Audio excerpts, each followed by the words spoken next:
everyone. Thank you for joining us. I'm here today with Deb, who is a dog groomer, and her business is the Pawpad, which is a lovely little grooming place which is attached to Berkeley Park Doggy Daycare.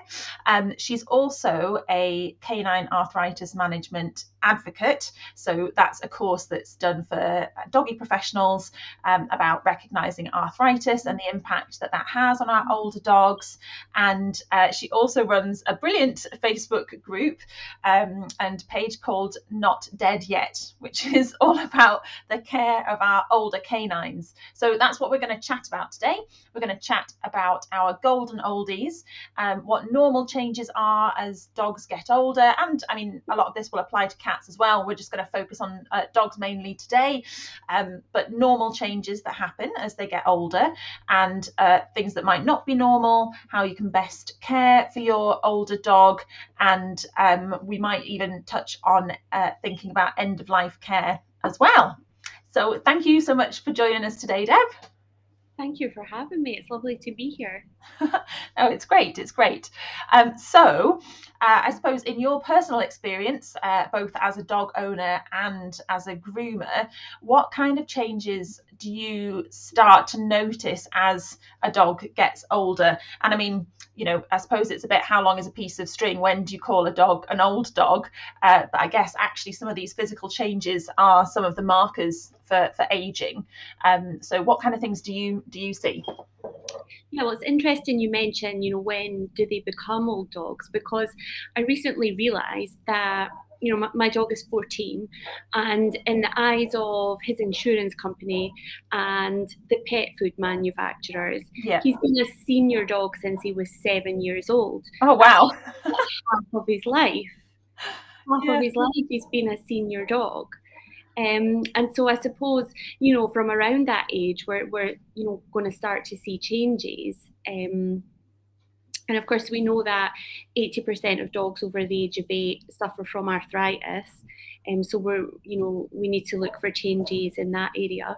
But also we might start to see changes in their eyesight, their hearing, and just generally slowing down as well. So at that point, we want to be checking in with our vet and seeing if there's a reason for that slowing down, because old age itself is not a disease. Yeah. Mm-hmm.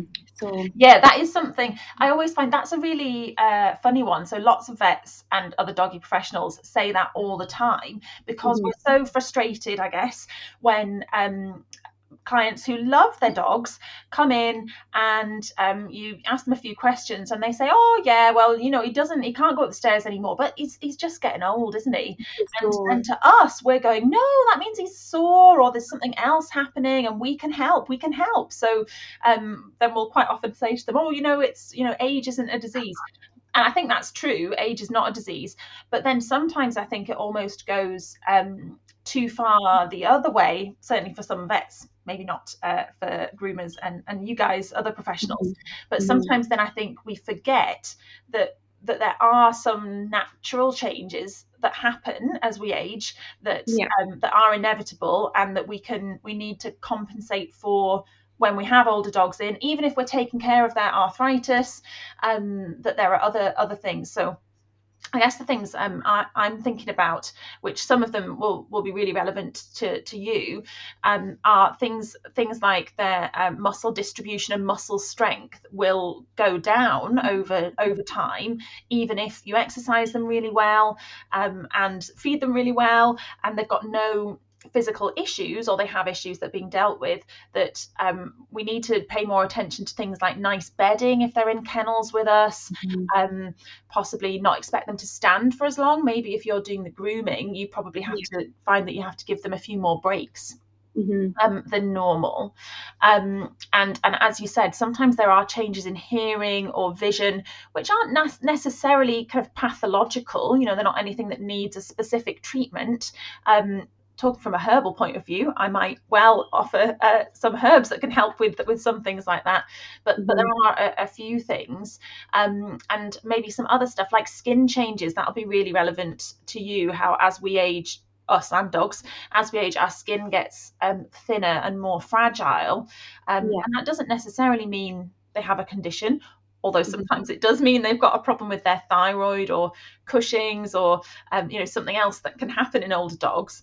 Mhm. But even in a healthy older dog, their skin will become a bit more fragile. So we have to be a bit more careful when we are grooming them, or especially for vets, if we're doing a clipping for an IV or something, it's much easier to tear their skin, or for them to just be a bit more touchy about it, because they're feeling it more because the skin is Mhm. thinner. The other thing I learned actually relatively recently, from a vet point of view, and as an owner, if your dog is, if you're doing the right thing, taking your dog into the vet regularly, and having blood samples taken, is that as we age, then the middle lining of our blood vessels thickens, and that's not necessarily anything bad. It's just a normal part of aging.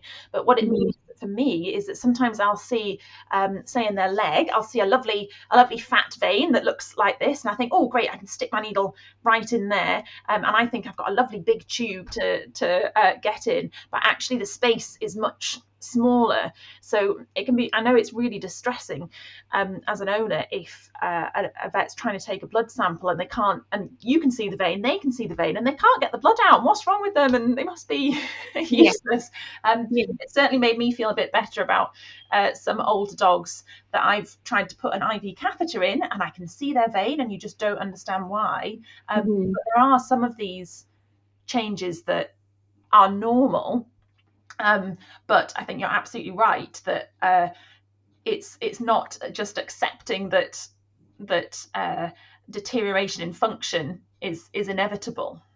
Yeah, and I think, there's just not enough discussion about what is and isn't normal. Yeah, We're not talking about old dogs enough. yeah, Um, and the focus is always on puppies it and is. Yeah. adolescent dogs, but really we need to be, because like I say, it is can be such a large portion of their life. Hmm. Um, and I think owners are just not aware of what is normal and what isn't. Um, yeah. Yeah, and I think as well, it's a good point. When you've got a puppy or a young dog, you're quite often going to classes or other things where you're around a lot of other people with dogs of a similar age.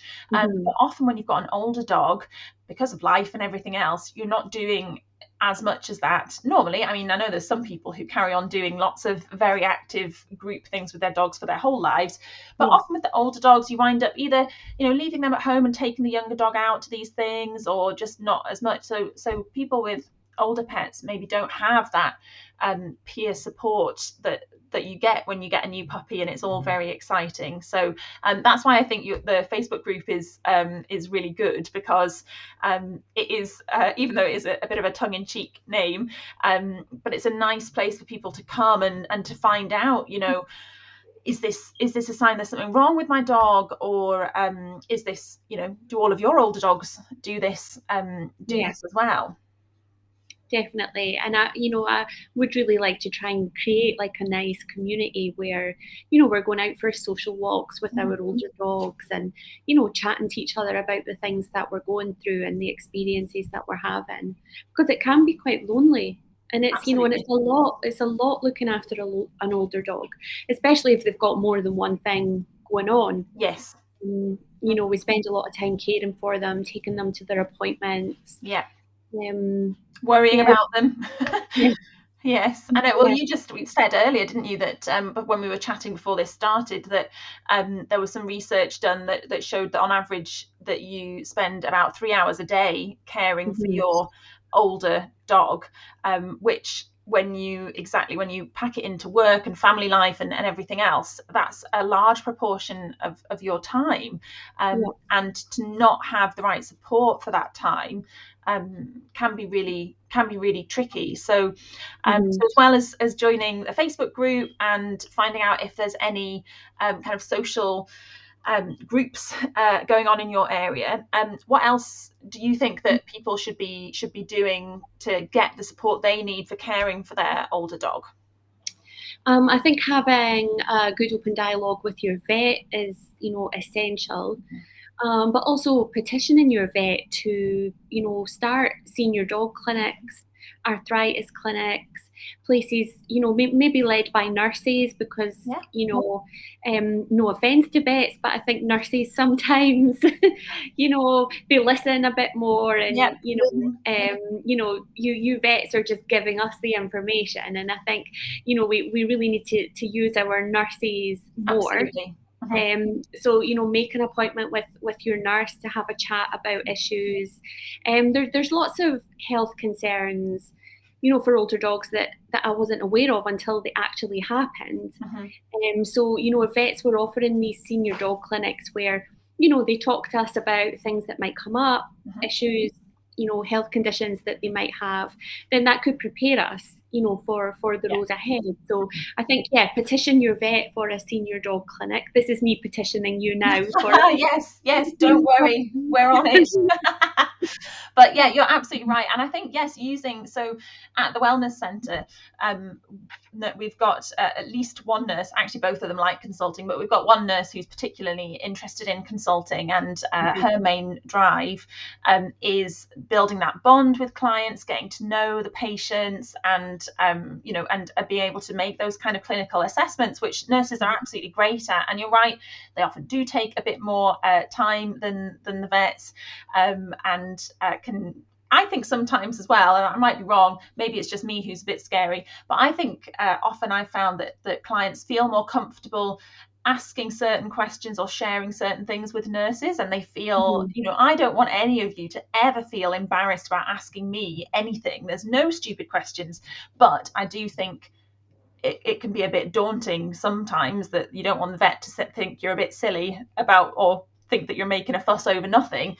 I mean, I would never think that about you, but I certainly think, from my experience in the past, that often people feel more comfortable talking to the nurses than they do to the vets about little tiny changes. And sometimes it's very small things that don't seem like they're clinical, but actually Mhm. are the sign of the start of something that we need to be aware of.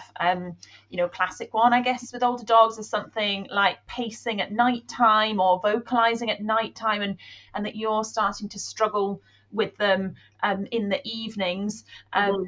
And even I've had owners before who feel sad and embarrassed because they're getting annoyed at their older dog Yeah. who they've loved for 10 plus years, Yeah.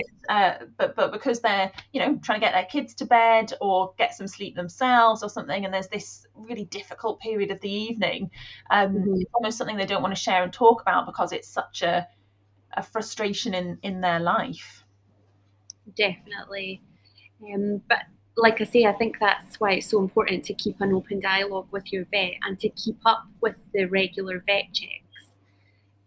I think as our dogs get older, we almost kind of let that slide a bit rather Yeah, than picking it up, which is what we should be doing, yeah. just to try and stay ahead of any issues. Exactly.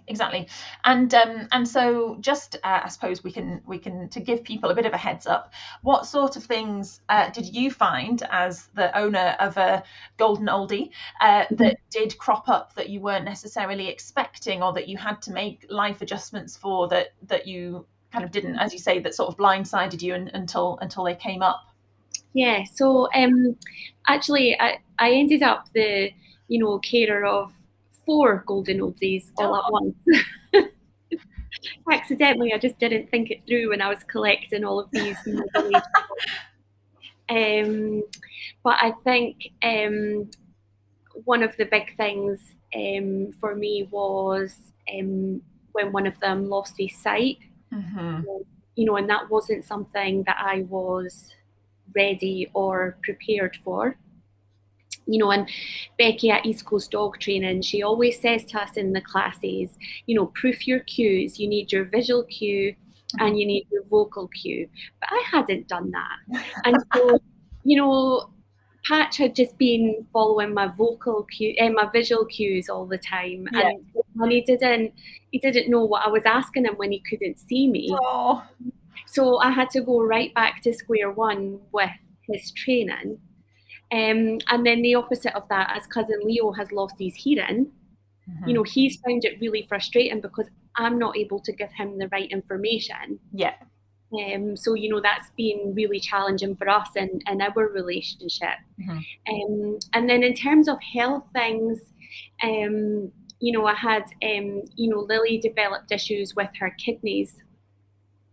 And at the time, I wasn't fully aware of what I was seeing. With hindsight, I saw, once the vet told me what it was, I was able to say, oh, well, yeah, she's been doing this and that, and this has changed. Yeah. But if I had known about that, as a potential issue ahead of time, then perhaps I could have got in a bit quicker. Likewise with Patch, he developed heart failure. And, again, if I had, known the symptoms and been prepared for that, then, I might have been able to, to get them in a bit quicker. Yeah, absolutely.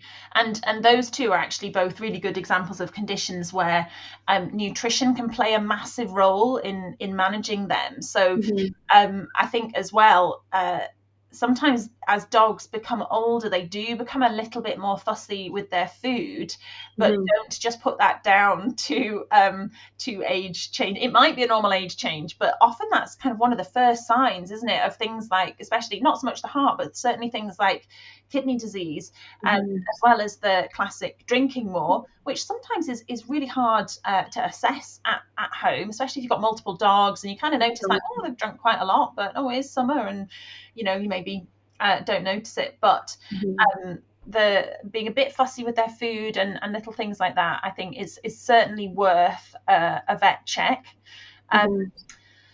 But I suppose one thing that is good to mention when we're saying, keep on with your vet and your nurse and go in regularly is how about when people are nervous of taking their older dog into the vet because they think that we're going to say that there's something awful wrong with them, or that there's nothing that we can do, or that we're going to actually recommend euthanasia. Yeah, I mean, I've seen that quite often, and it's really sad. But I think just I always say to people, it's better to know, and then you can try and get ahead of it. There's no point in worrying about something until you've got something to worry about. Yes. But yeah, I think just getting people to understand that actually their dog might be uncomfortable, they might be in pain, and that it's quite likely that the vet is going to be able to offer some kind of solution for that. Yeah, I think absolutely. I mean, it's very rare that I would see a dog and say, that's it. There's nothing else we can do. They need to be put to sleep. There is so much we can do now in terms of either treatment of lots of these conditions have got, way more treatment options than they did even 10 years ago. So actually treating and addressing the condition, but also in terms of palliative care and just making sure that your dog has the best quality of life living with a condition, but that we're making sure that they're comfortable and that they're enjoying their life as much as possible. So I really can't think of a time where where that has happened of late, that I've said anything as terrible as that. And yes, it's awful to find out that they do have a condition. And when you hear heart disease or kidney disease or cancer, these are big impactful words that really cause a really deep emotional reaction in us. But they're not necessarily a death sentence. There was a study in cats, actually. I know we're talking about dogs, but I'll mention cats, where it was looking at cats who have multiple old age diseases, so cats that have kidney disease and arthritis. And actually it found that using the drug meloxicam, which is Metacam or Loxicon, which many of you with older dogs will be familiar with, that although that drug is not great if you've got kidney disease, because it's metabolized by the kidneys and can put extra pressure on the kidneys. That actually, if the cats had the both conditions, they lived longer if they received the Metacam, because actually they were more likely to be euthanized for mobility issues than they were for their kidney disease, because we're so good at managing kidney disease in cats nowadays, that really they can go on for years and years and years and years. Dogs are slightly more challenging with their kidneys, I do have to say, but I have got a few patients now who we diagnosed it early, so early stage 2, and they have gone on for multiple years, and without there being a serious deterioration in their quality of life. So, but as you say, that with both of those dogs, it was almost coincidental that we found where they were, because we were proactively taking blood samples, not waiting for the symptoms to appear. Yeah, and I think that's so important with our older dogs. Yeah. Yeah.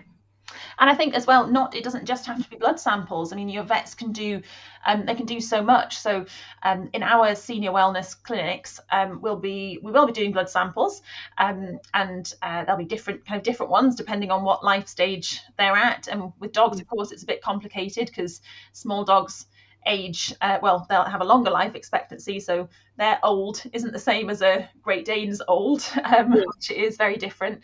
But we'll be doing blood samples, but also urine samples can tell you an awful lot. So, and they're so easy to get. It doesn't stress your dog out at all. Most dogs doesn't stress them out, you trying to get it from them, so that's really good. Taking blood pressure, another nice non-invasive test that most dogs tolerate really well. And also another thing that we often miss out actually is a test for dry eye. This is a bit more annoying, because you basically have to stick a bit of paper in their eye and wait for a minute while they're kind of going, what are you doing to me? But another thing that's really important to preserve their eyesight as they get older, because if you wait until you're getting the signs of stickiness and pain, it's much harder to go back and to resolve that and make them more comfortable. Whereas if we're proactively doing these little tests that are, maybe slightly annoying, but not too horrible, we're gonna keep them healthier and happier for much longer. Definitely. And I'm just laughing because you've obviously never had to chase a chihuahua around your garden with a ladle. It's so easy to get urine samples. I know. I always say to owners to use a ladle. Actually, that's as helpful as I am. I don't offer to go and do it for them or anything. I send them out with a ladle, sometimes with a nurse if I'm feeling very generous. But yes, especially some of the girls are a bit tricky. They manage to just scoot away at the last second, don't they? Yeah. Or have very good pelvic floor control and manage to stop peeing when they need to. So yes, for most dogs, it's a fairly non-stressful, maybe quite funny test to try and do. It does tell us a lot of information though, and I think especially if you're doing bloods and urine at the same time is really a really comprehensive health test, and very useful. And I would say in older dogs, so as a sort of rough estimate, 10 plus, ideally you would do a blood sample and the full screen once a year, and an extra urine sample during the year, just to keep on top of that, and make sure, because actually a year in an older dog's life is a really long time. It is, yeah. And the other thing is of course weight, is managing their weight and their muscle condition. So lots of us have got quite good at body condition scoring, and I think as owners, we're sort of aware of body condition, and we don't want our dogs to be fat, and we know lots of them are, and trickiness. But actually, as they're getting older, we're also really concerned with muscle condition scoring. So you probably need a vet or a nurse to help you with that a little bit. But once you get started, then it's a good thing to be able to do, because sometimes we see dogs who are overweight, so their body condition score is 6 or 7 out of 9, but their muscle has wasted. So, Yeah. and that would then trigger us to say, oh well, last year their muscle condition score was 1, which is the best, and now it's 2, bordering on 3. So, although their weight hasn't changed, something has changed, and we should be looking for a reason why they're losing muscle mass. And then often that does lead to things like looking at whether there's protein loss in the urine, looking at their kidney function, and it lets us just be aware a little bit kind of closer to what's going on. Yeah, definitely. And I think sometimes as well, with the weight and with the muscle loss, and if they've got some joint pain in there as well, then it can become a bit of like a vicious circle. It's like, they're losing mobility. You're trying to get the weight down to help those joints, and build up the muscle, and it's a lot. It is. And and then your vet is saying to you, well, your dog is fat. Yeah. You're going, oh, I know that. Yes. So I think that's another thing that we really need help and support with. Yes, exactly. Yeah. As many of us who have reached certain ages know, it gets much harder to lose weight as you get older, and that's no different for dogs. And especially if you've got sore bits, I think lots of us know when we go on our January health kicks and then remember that actually our hips are knackered and our knees are sore, and then we stop exercising because it's not nice. It's the same for the dogs, isn't it? We need to address their other needs first and help them strengthen in a nice low impact way. And that's where I put a little plug in for our underwater treadmill. Great for older dogs, that they don't have to have had a surgery or anything sort of clinically wrong with them. Actually, using hydrotherapy can just be a great way for old dogs to enjoy low impact exercise. And I know you do hydrotherapy with cousin Leo, don't you? Yes, he does swimming in hydrotherapy. I'm not sure if he enjoys it or not. I'm not sure he's having the best time of his life. That sounds like me at the gym. I know it's good for me, but I'm not sure if I enjoy it or not. But actually, our physiotherapist has commented on the positive change in his body shape and the increase in his muscle mass since we started the swimming. So, whether he's enjoying it or not, we're doing it. Yeah, no, and it's so important, isn't it? And yeah, as well as your vets and nurses being part of your older dog's healthcare team, I think other professionals like hydrotherapists, physiotherapists, groomers as well, it's so important to keep them comfortable, and especially when maybe they're not grooming themselves as well as they used to.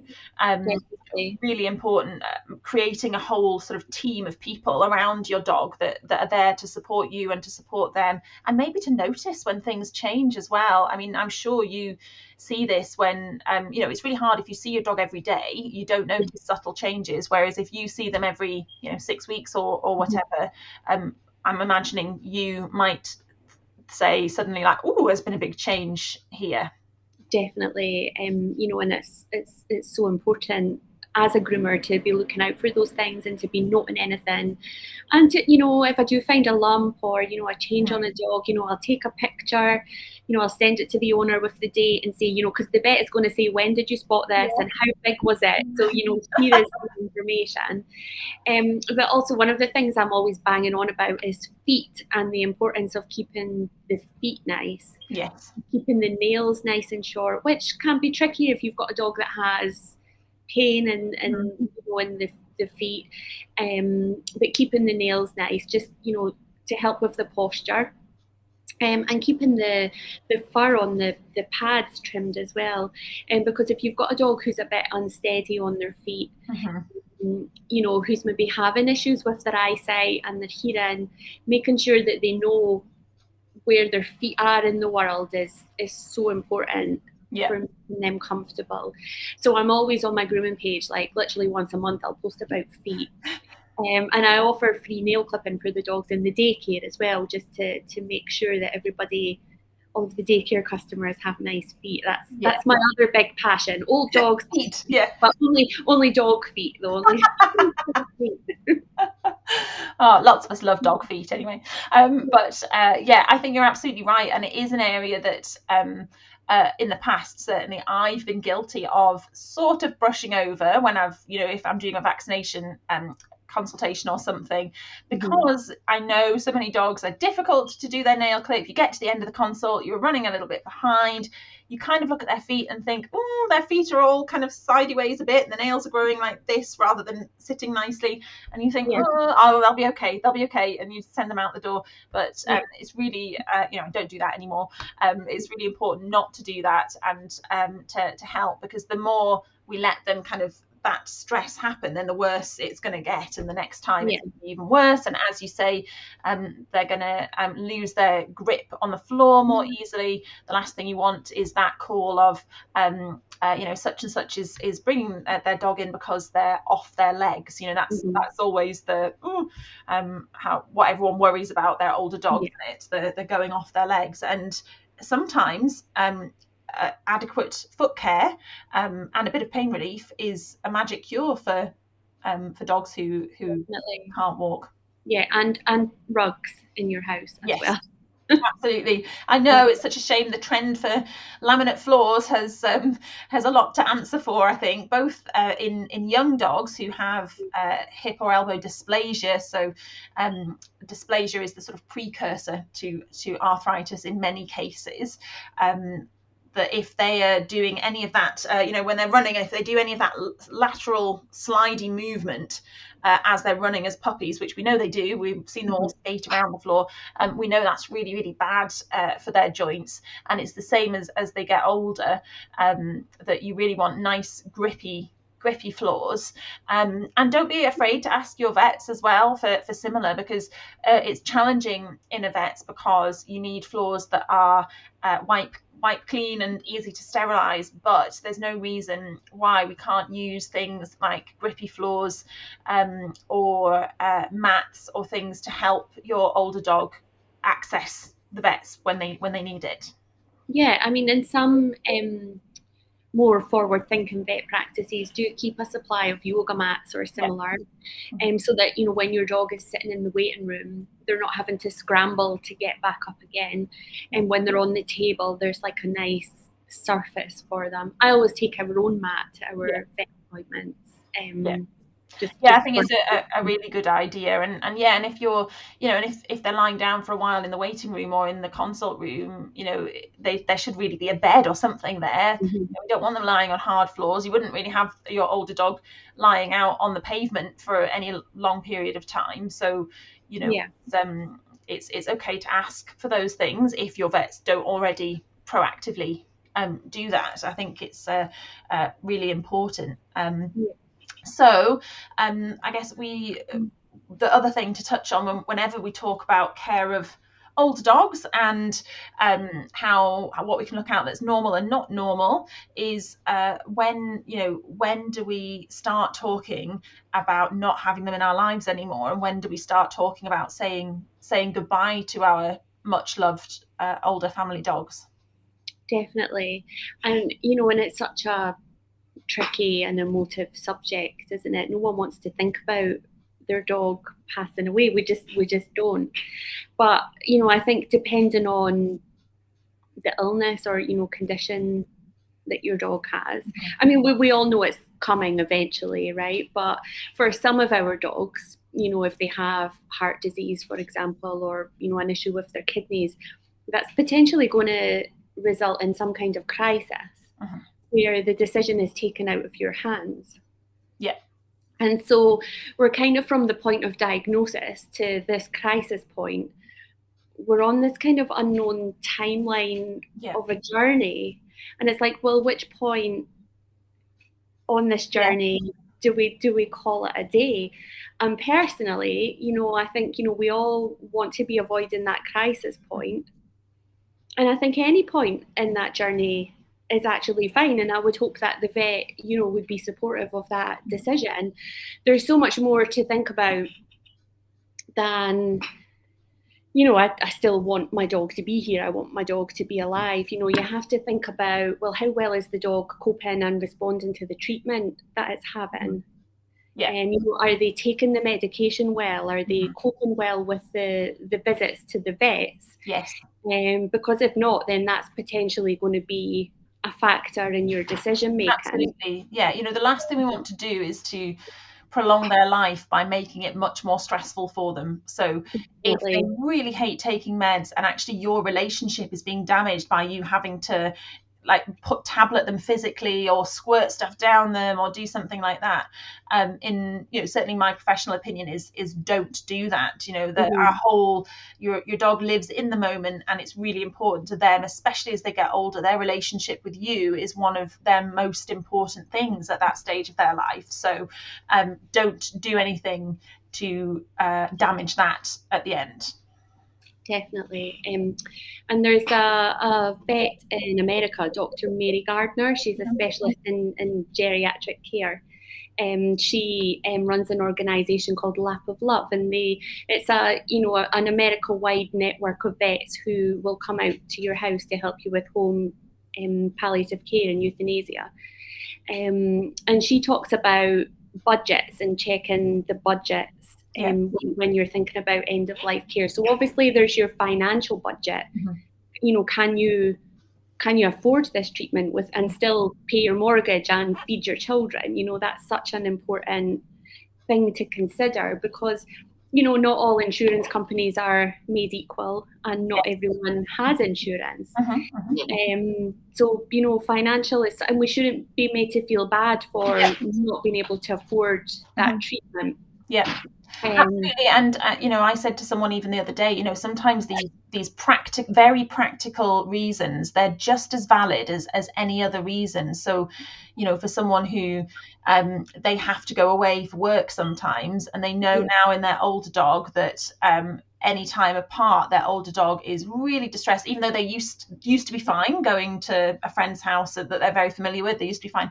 Now that dog is highly, highly stressed whenever it's not with its owner. And I said, the next time you have to go away, doing it just before then would not be, you shouldn't feel that you're doing that for selfish reasons. It's to save your dog the distress that is coming, and that there's nothing you can do about it. Definitely.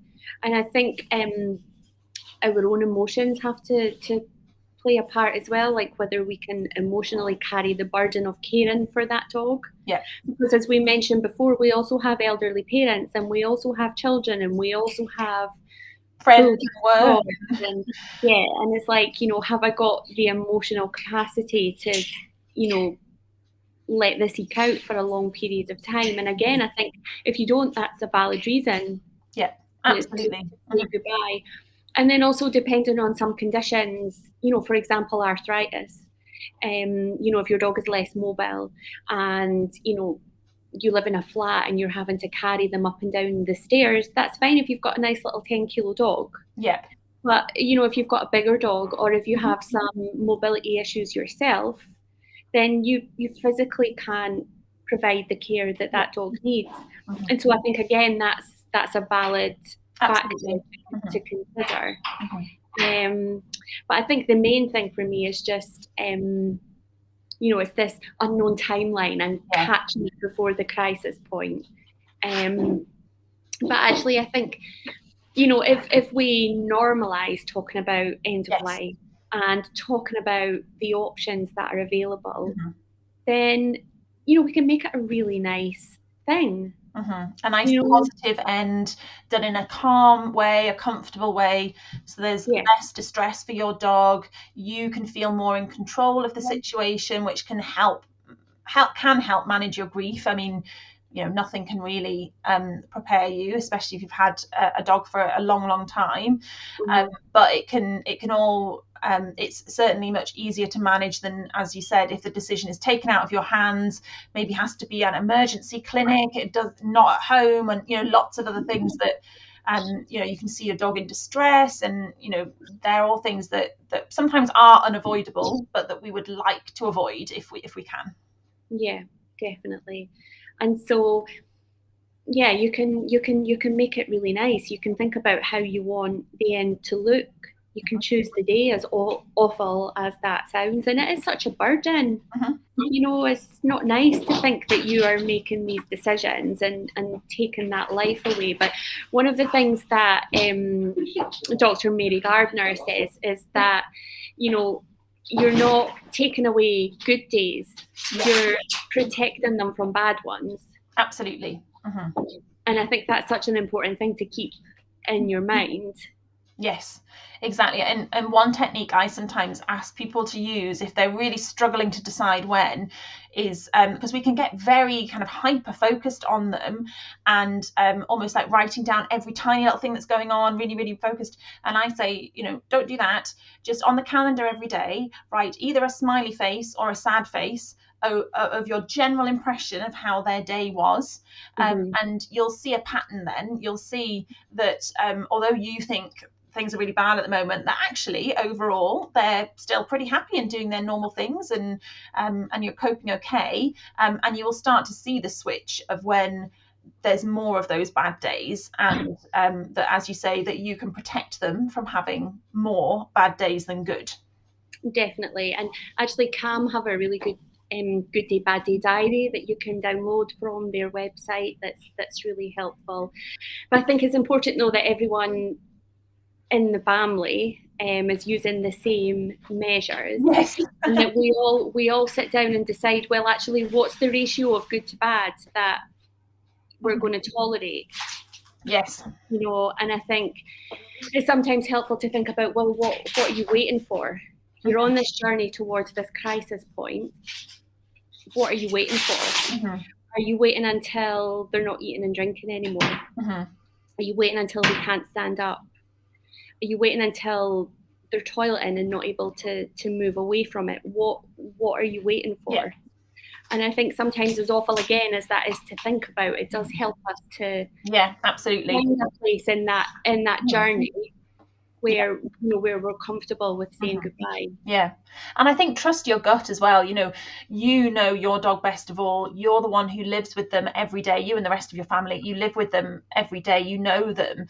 So I know some people have elderly dogs, and when they take them out and visit friends, the dogs are quite perky and seem fine. But when they're at home, they're distressed, they're super clingy, they're not behaving in ways that they've behaved for their whole lives. And that can be really distressing. And if you were thinking, no, this isn't right, they're telling me they're not happy, you're right. Trust yourself. You know them, and you can make that decision for them. It's a huge responsibility, but you can make that decision for them. Definitely. And I just want to give a shout out to having a bucket list as well. It's such a great thing to do. But I think don't wait to start that. Yes. Yeah. Exactly. Because we never know, what tomorrow's going to bring. So start making those memories now, and having those fun, silly things now. Yeah. Absolutely. Yeah. And because sometimes, as you say, sometimes it's taken out of our hands. But if we can discuss it and think about it in advance, then it's really helpful. At the wellness centre, we've got, if you don't want us to come out to your home, which we will do, but if you don't want us to come out to your home, then we do have a special dedicated end of life palliative care room, which is the first room actually that you come into the practice in. So the door will be open at all times. You can, if there's nobody in there, you can feel free to go in, have a look. There'll be nice books in there which you can borrow, lots of information. You can sit in the nice quiet space in there and just think about things. You can book a consultation with a vet or a nurse to just talk through the process and what happens before and after. And we just wanted that to be central to the practice, so that we can start having these conversations and not leaving it until you don't want to be making decisions about anything when you're having to actually put your dog to sleep. You want to have plans in place. We often in human world, we talk about doing things like birth plans, but actually we need to have a death plan for our dogs that we can follow when we're not in an emotional state to be making those kind of decisions. Definitely, 100%. Yeah. And I think just having that opportunity in your clinic is going to be so nice for people, because sometimes it is very clinical. Yes. This is a much softer space. Yeah, exactly. And because for some, it's not always right to do it at home. For lots of people, they really, that's a really good thing for them.